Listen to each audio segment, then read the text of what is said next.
I look out the window to see the sun setting, casting an orange glow over the city and reflecting off the tall buildings surrounding me. I'm in my room, sitting on my blue bed, covered by my gray blanket.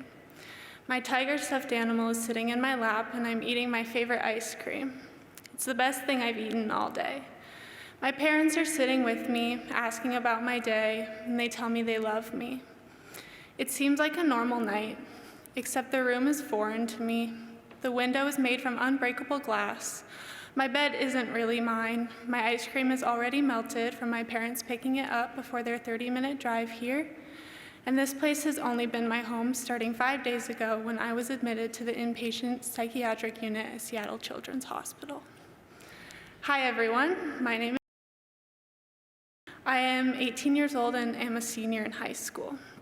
My journey starts about 5 years ago. I was in middle school when I had my intake meeting at YES. It was the end of my 7th grade year, which had turned out to be difficult for me. I was dealing with a major friend breakup and felt extremely out of place socially. School made me extremely anxious and my self-esteem was very low. I felt noticeably more sad and nervous. I wanted to get to the bottom of these feelings I couldn't quite put words to. My mom found Youth Eastside Services and called to schedule me an appointment. My grandpa drove me and I waited in the lobby for my name to be called. I remember I was pretty much terrified walking into my intake. I had tried meeting with a therapist through a different organization prior, but my experience was displeasing and I left feeling judged. When it was over, I was diagnosed with anxiety and depression, though my anxiety felt more intense at the time. After some time, I was paired with YES counselor Krista Katie and my therapy sessions began. Once we explored my feelings and behaviors, Krista identified that it was actually trauma and depression on the front line. I started my therapy route with TFDBT, trauma-focused dialectical behavior therapy, surrounding my departing from my friends and the effect it had on me. I started narrative work. I was going in the right direction, but still had work to do when COVID-19 hit in 2020.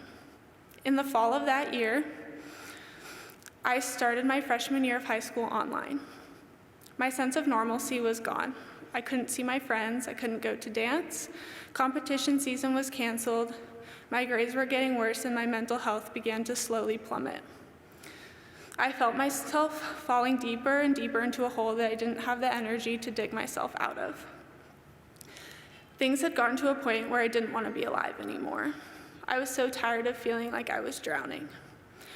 I ended up trying to take my own life in February and March of 2021.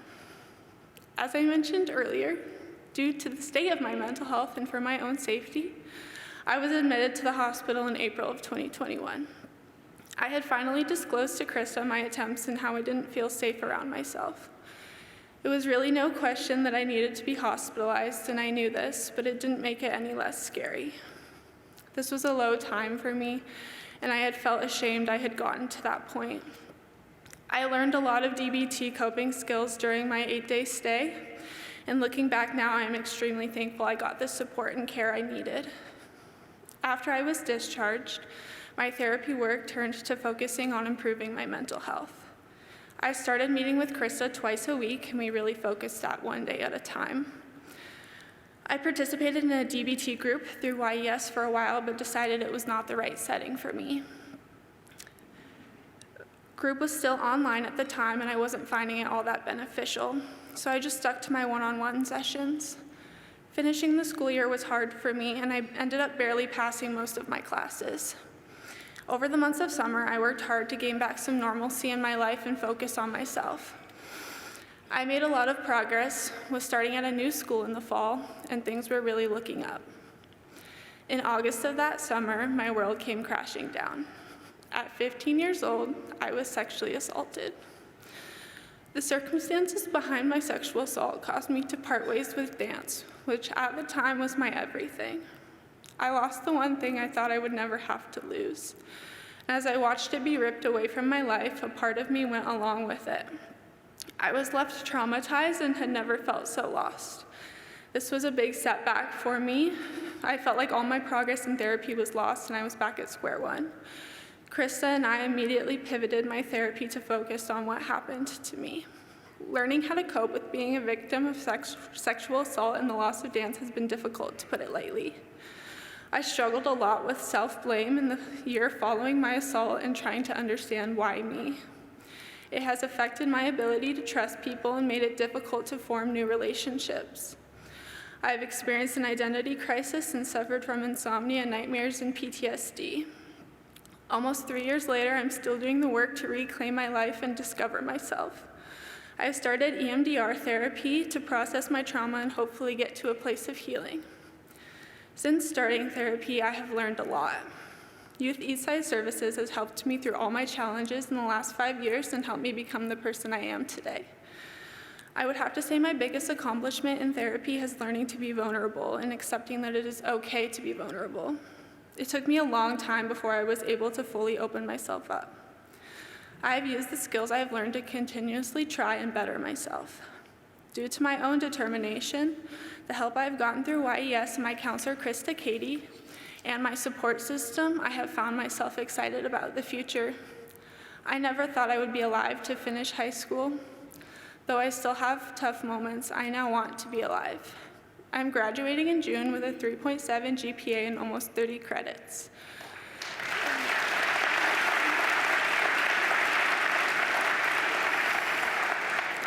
I'm about to commit to a 4-year university and start the next chapter of my life in the fall. Something I am very proud of and happy to share is that I am almost 18 months self-harm free. Thank you. I want to thank my parents for everything they have done for me, their unconditional support, and make sure they know I am forever grateful to be their daughter. I want to give a special mention to my teacher, Stephanie, who was able to join me today because she has changed my life and played a big part in my success. She has been so much more than just a teacher, and I'm so lucky that I met her.